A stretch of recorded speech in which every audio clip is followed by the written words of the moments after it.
What is the difference between resilience and suppressing your emotion? Every one of us goes through something. But you see, when you bottle up your pain, the day you're going to blow up, it might just be something little that would tick you. And your reaction will be far greater than what it is that just ticked you off. So resilience is not about not being affected by what you're doing.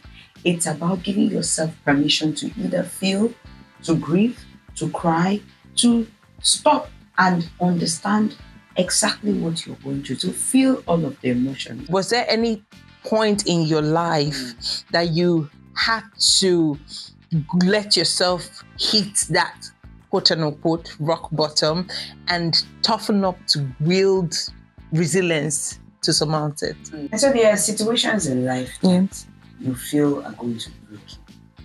But in all truthfulness, they don't break you, they build you. If you can see the process beyond that point where you are, you will rise. Check how you're feeling.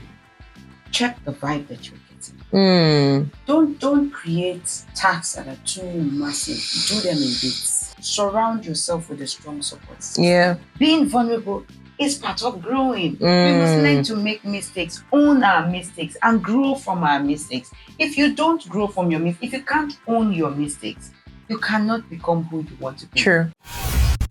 What does it mean to you to hit rock bottom? I hear a lot of people over time say things like, I've been through a lot. I've gone through this and through that, and I was able to just brush it aside and move on with my life. Begs the question, is it resilience? Yes, there are some times that people have the tenacity and the will, the strong will to surmount what they're going through and live beyond that. Other times, it could also be you suppressing your emotions and not dealing with it because of fear of what it would lead to if you have to face the emotions and deal with it. Today on Minding Your Tomorrow, we'll be talking about building resilience and mental toughness. My name is Chioma Ezani. If you are just joining us for the first time, this is Minding Your Tomorrow. Please subscribe, like, comment, and come back here for more of this kind of videos. Like I said, today we'll be talking about resilience and mental toughness, and I am not talking about this topic alone. I am here with Ebi Elezieanya. I'm proud of myself. I got that name right. I love the name because of what it connotes. So I am here with this powerful force. She is the founder of I Teach Africa, and she's also the South coordinator of the Reserved Seat Bill. Today it would be, you just sit down, tighten your seatbelt, and get ready for mental toughness. Hello, Auntie. Hello, everyone. Hi, viewers. Thank you for having me. Yes, like I said, this is Ebi, and let me say, she just told me the meaning of her name. She said the name means, please, can you tell us what it means again? Ushering in good women. And I'm just so stunned about our name, guards our path, because with what you are doing right now is basically ushering in good women. So welcome to the show. Thank you for having me. It's good to have you on the Minding Your Tomorrow podcast show. Yeah. Certainly good. Let's dive in. Right. So today we are talking about building resilience and mental toughness. And I have the question, what is the difference between resilience and suppressing your emotion? Oh, wow. Again, thank you for having me. Thank you very much. I believe this is the kind of topic that we should be talking about, especially in a time like this. Yeah. Where there's war in different nations, where people are going through things that they'd rather not talk about, but put on beautiful makeup and walk around like everything is fantastic. Yeah.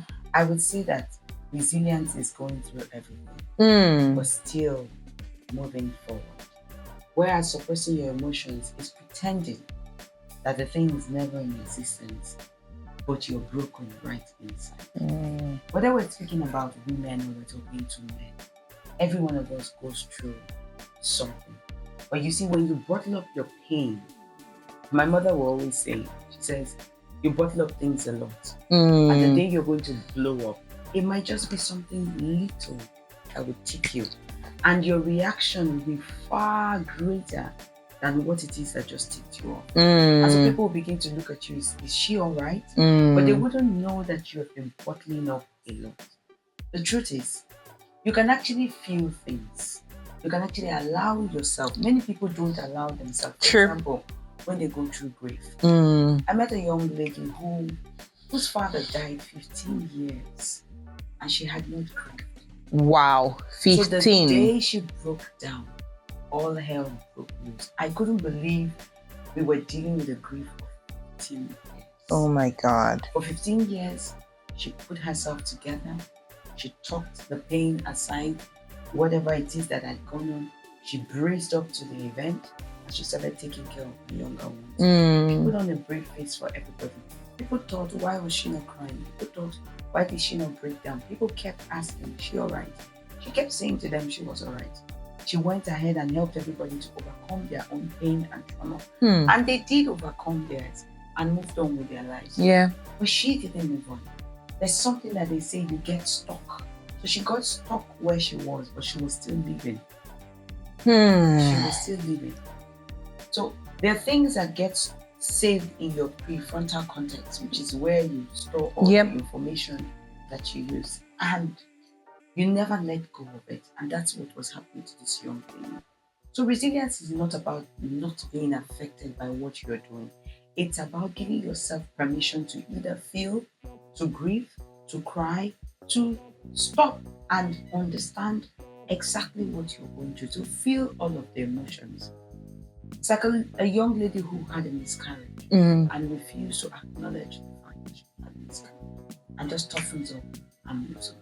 It catches up with us. Yeah. Whether you're a man, whether you're a woman, it catches up with us. So cry if you need to cry. Yeah. Scream if you need to scream. By all means, keep going.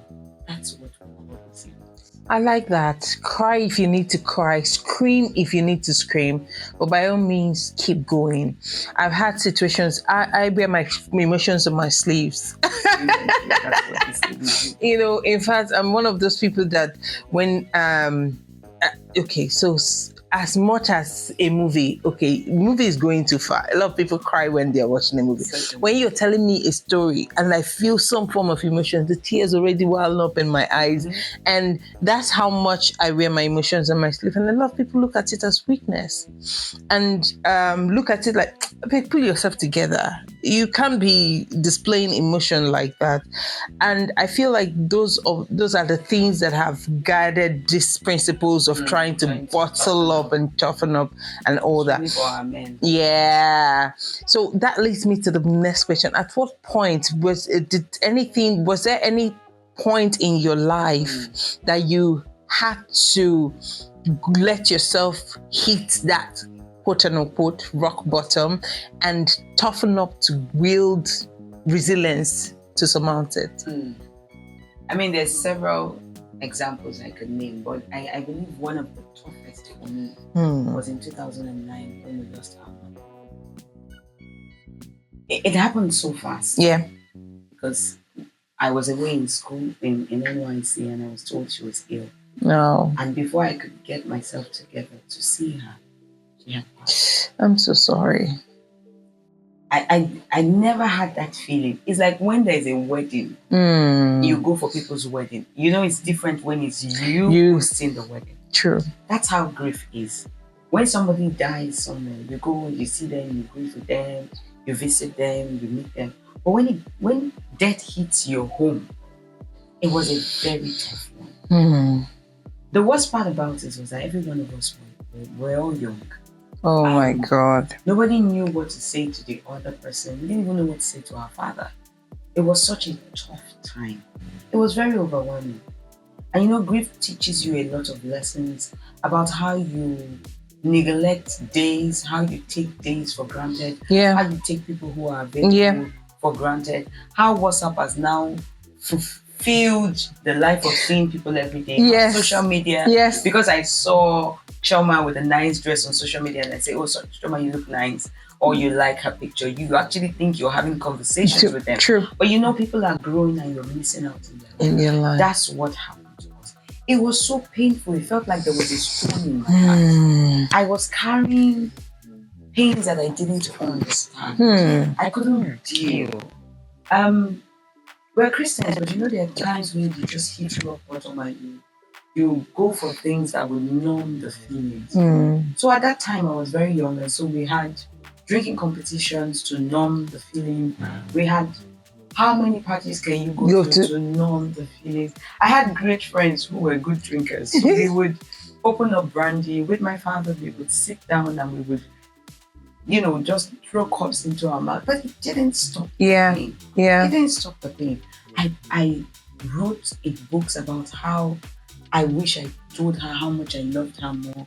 I wish her I wasn't too stubborn as a teenager. I know. I wish all the things she was saying, I understood where she was. Now that I'm a mother, I understand what she was saying. The fears that we have when we look at our daughters. I remember one time I was supposed to be going to do a PhD. And my mother said to me, if you do a PhD, no man will marry you. And it was the fight between herself and my father. But now, being a young mother, I understand what she was saying. I walked around. In fact, the day they told me she was dead, I ran out of the house and I was just running. Oh my God. Asking me, where were you running to? My heart was heavy. I prayed, but it sounded like prayer was not working. I asked God why. Unfortunately for me, I have visions at night, very specific visions that are equal to truth. So my visions are real. And I kept seeing her and she kept telling me how it was okay. I saw where she was, but I wasn't comfortable because the Bible said there was no agreement between the living and the dead. I hated that scripture then because I always wanted to see her. In fact, I hated that scripture for almost 10 years. Because for 10 years, I had encounters with her in the dream. And then somebody would say that just to veil that you were dealing with demon spirit. But to me, at that familiar spirit, kind of, yeah. And it didn't feel that way. It was comforting for me to see that I used to see her in the kitchen, I see her in the treadmill, I used to see her everywhere. It was a lot for us to deal with. In fact, my last sister was 10. Oh my God. And we were all asked to go separately to grief. Today, when I look back at that time, it felt like I would never overcome that. Yeah. But that's what pain is. You leave because your mind doesn't understand that you can get away from it. Which is why I never discourage, or I always discourage people when they ask me, why did you try to commit suicide? When somebody tries to kill themselves, it means that that thing is so real to them that they cannot see an escape route. So they are living in a reality. And because your mind cannot tell what is real and what is not real. That's why when you watch movies, it feels so real. The heaviness didn't stop. Yeah. But I got stronger. The season didn't break me. I got stronger. Whatever it takes for you to get stronger, do it. And now by whatever it takes, I'm not giving you the liberty to go all out. Do whatever it takes in the confinement as a Christian out there today, whatever faith you believe in, to seek the help that you need. If you need to speak to somebody about it, speak to somebody. Yeah. It's just now we're beginning to embrace accept and embrace speaking to somebody. Something else happened quite recently in my life with my son. He had gone to boarding school and he was heavily bullied. Oh my God. By another teenager. That particular thing led me to, I had 3 TIAs, transient strokes, and I couldn't believe that emotions could lead to health problems. Wow. Because I kept thinking to myself, knowing that I'm an educator, knowing that I have other people's children in my care, and I was caring for them, I wondered why another school would not care for my son the way I was caring for them. I broke down. Yeah. I totally broke down. But with this particular one, because I couldn't deal with it myself, I had to seek help. Yeah. I sought help with late Mariam Gofan Foundation. She's a therapist, was a therapist. She passed last year. God bless her soul. She carried me and my son through a process of trauma. She taught me it was okay to cry. She taught me it was okay to turn off the lights and just be quiet for a while, just to even hear myself. Sometimes the noise around us makes us shut out the emotions that are within us. So we cannot really embrace what we are going through. Mm-hmm. She taught me to embrace the fact that this had happened. And that because it had happened, it didn't mean that I was any less of a mother.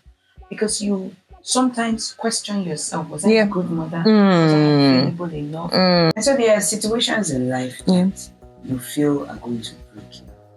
But in all truthfulness, they don't break you, they build you. If you can see the process beyond that point where you are, you will rise. I thought I was going to be broken. I wasn't broken. It made me stronger. It made me more alert. It made me enjoy the moments that I have with the people around me. It made me become more conscious. And I'm grateful for that.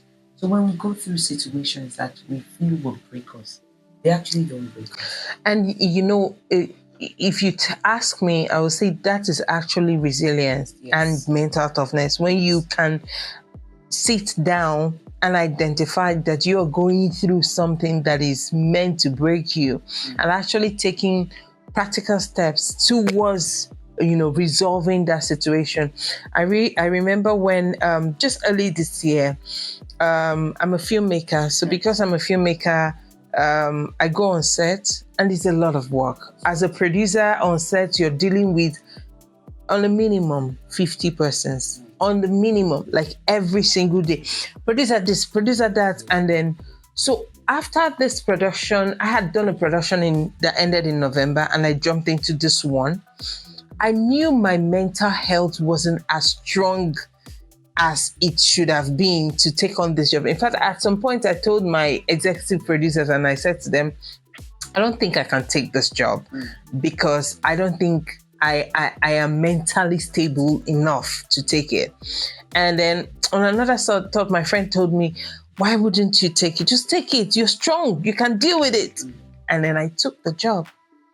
And by January, I was going crazy. By the end of February, when I was done with the job, it was like a shadow of me left. I remember going back to my hotel room because it was in Abeokuta. We shot in Abeokuta. And by the time I came back to Lagos in my hotel room, I was crying uncontrollably, but unprovoked. Nothing is wrong with me. I was just in tears and wailing like, and I didn't know what was going on. Right. And then I had to put out a call to a therapist that I know, a counselor that I know. And I said, I'm going mad. And then he took me through 14 weeks of just constant weekly therapy. And then I healed, and I was able to bounce back. And I haven't taken any other job after then because, not for fear. Not for fear of, beyond the fact that I'm in post-production, I also wanted to allow myself heal well before dealing with that again. So I completely understand what you're talking about. And to be honest, that is mental strength on its own. So that leads me to my next question. How can we build habits that strengthens our mental health and help us build resilience? We tend to check on other people. Do we check on ourselves? I like that. Check on yourself. Check if you're okay. Within the last week to this week, I had to take some rain checks to say to myself, this environment, this toxicity, I can't be here. I need to take myself out of it. Yeah. Check how you're feeling. Check the vibe that you're getting. Don't create tasks that are too massive. Do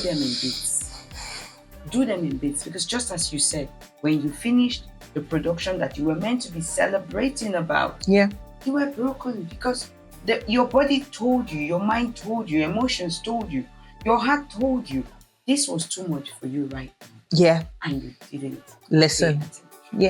So take things in bits.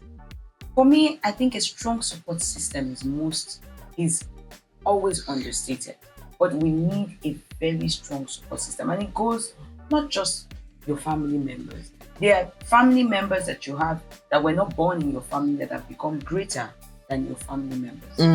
Sisters, friends, church members who have become closer. Surround yourself with a strong support system. Surround yourself with a strong support system. Work out. You underestimate going to the gym. When I'm in my zone where I don't feel all right, I go into the kitchen. That's where I express myself. In fact, when my mother was alive, she would annoy me. So I'll go into the kitchen and cook. And then she'll be like, thank God we will eat well today. It used to be funny. We don't speak to ourselves as well. Speak to yourself. Yeah. For people who have dated, you know, there are a group of young ladies out there who are constantly dating the same kind of men. Patterns repeating. You're repeating your patterns, but you're not talking to yourself. So this is not confined to one kind of person. We're talking to everybody. True. Talk to yourself. Find out why you're repeating this. There's an inner voice inside of you that you should be listening to and you're not listening to. Feel your soul. Deal with the word of God. Yeah. Deal with the music. I used to be a music-driven person when I was back in the world. Now I found same soulful music in God that just keep me going. There was a drama that played in church, the one with the Easter play, and there was a song. As soon as the song started playing, I knew that song had something to do with my heart. Yeah. And I asked the girl next to me, and she was like, I'll get it on Spotify. And she got it on Spotify. And I began to listen to it. It brings healing. Songs are healing. Yeah. And then the one we never take seriously, rest. Yeah. Rest. Find time to rest. Feels like a luxury sometimes. Yes. Oh my God, it feels like you're speaking to me. This week I had overwhelmed myself and I was told to go on my bed and rest. Rest for me simply means start praying. Rest for me is read my Bible. Rest for me is I felt guilty lying down on the bed and doing nothing. Welcome to my world. I had to tell myself, you need to rest. Yeah. I put on a movie on Netflix, a series. I watched 4 of it. After watching 4 of it, I had to check with myself to say, are you sure that is the right thing to do?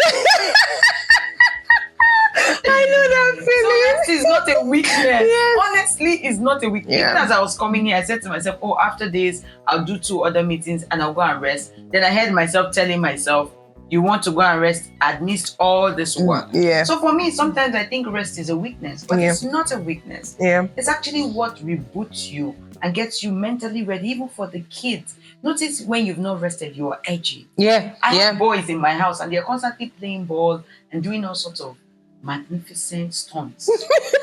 So I need rest to get myself together to be able to attend. Wow. Next question. I'm just going to compress these 2 questions into one. And I'm asking, what role does vulnerability play in resilience? And how do we build resilience without numbing it? Being vulnerable is a strength. Yeah. I need us to believe that being vulnerable is a strength. There are a lot of women, men, young adults, young teenagers who feel that when they are vulnerable, they're weak. But I want to tell you that it is a strength. It's actually the beginning of you discovering who you are. Yeah. Because it was in the position of when I got to rock bottom that I began to know that there was more in life for me. That just because my mother had passed didn't mean that the world had come to an end. Yeah. And just because something had gone wrong with my son, I needed to start talking to parents about checking up on their children, especially teenagers. I only have 3 children, and one is just entering his teenage years. But I already feel like an expert in teenage counseling. Yeah. Because mothers come to me to say, how do you talk to your son? My son tells me all sorts of things, and they're like, how does he tell you this? Even my husband says, how do you discuss this with them? I'm like, because I made him believe that being vulnerable is part of growing. We must learn to make mistakes, own our mistakes, and grow from our mistakes. If you don't grow from your mistakes, if you can't own your mistakes, you cannot become who you want to be. True. We're all different in life, and we all have different things that we've come to. True. And if we cannot own that, then that means we're just trying to replicate something else. Your second question says, how do you form some resilience without numbing, being numb? Yes. Because most of the time we find ourselves, in the bid to say, I'm resilient, I'm tough, I'm this. You numb your pain, you numb your emotions. How do you become resilient without? Numbness is a way of coping. Okay. It's a way that your body copes. So when we teach the class of purpose, we teach identity. There's a certain identity that is a numb identity, which means that you understand the reality, or you know the reality of who you are. Yeah. But you have decided to numb it. It's like somebody who grew up in a poor background and has decided to come to Abuja and become a Big boy. Big girl, big boy. My mother is in the village. I haven't sent her 1,000 naira, but I'm doing the best that I can to fake a life. You are numb. And because numbness is a way that the body reacts to trauma, you can't keep it up for long. True. One day you will break. And you see, when you break, nobody can help you put the pieces together, because you can't even begin to explain to them how you got into this place. It's a lie that the brain plays on you. Wow. And so instead of pausing and not trying to feel your emotions without judgment. I think that is where a lot of people get it. It's the judgment. It's the fear of the judgment, that if I'm able to feel this emotion, I will be judged. I will be casted out. I will be called this. I'll be called that. However, how about be called that? Deal with the fact that you would be. In fact, call yourself that first before anybody calls you that. And then get over it. You know? It's a very difficult thing to ask. Yeah. I'm going to share this not because I want to be controversial, but there are young ladies who go and visit men in their house. And as a friend, as a trusted colleague, as a pastor, somebody you reverence, and you go there just because you are maybe visiting. I just want to say hi, or I brought you this, or I brought you that. And in the midst of you just being the lovable person that you are, you get raped. Yeah. Now you can't say this to anybody without them judging you. True. Why did you do this? Yeah. Why did you wear this? Yeah. Why would you go to a man's house? Why would you do this? You see, these questions that we ask are the things that put people in the rock bottom state that they don't want to be. Further down. How about he did this to you? Which is why I love CSI, crime scene investigation. Regardless of where this happened, he did this to you. You said he did this to you. The place becomes a crime scene. Yeah. And they look into it. Yeah. It's almost like it's fictional. But you know, in this part of Nigeria, in 2000, when the domestic violence cases were very high, I tried to pursue a one-stop shop for rape victims and domestic violence victims.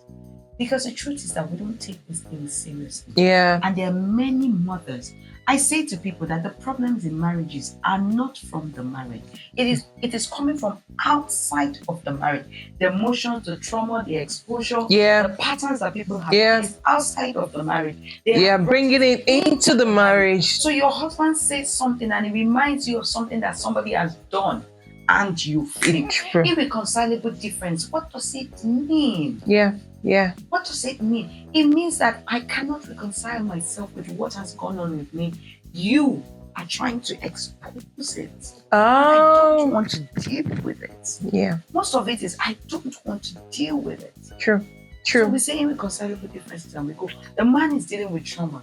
There are many men that were raped as children. They cannot speak about it. Yeah, it looks like pedophilia is high in our nation.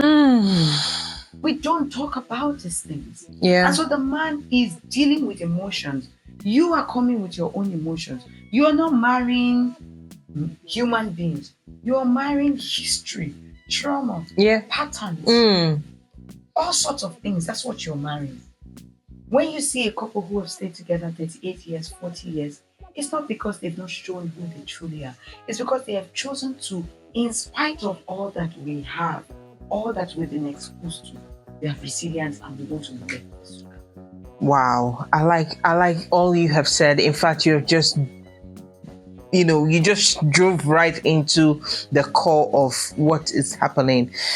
But I mean, the curtains are finally closing and we have to, for time's sake, we have to cut this short. However, I would love us to come back here again. I would love us to talk about so many things, because honestly, there's a lot that needs to be talked about. Yes. Finally, I would like you to say something to one person. That's right. You know, somebody who has hit rock bottom and is just looking at the ceiling and it's just between them and God.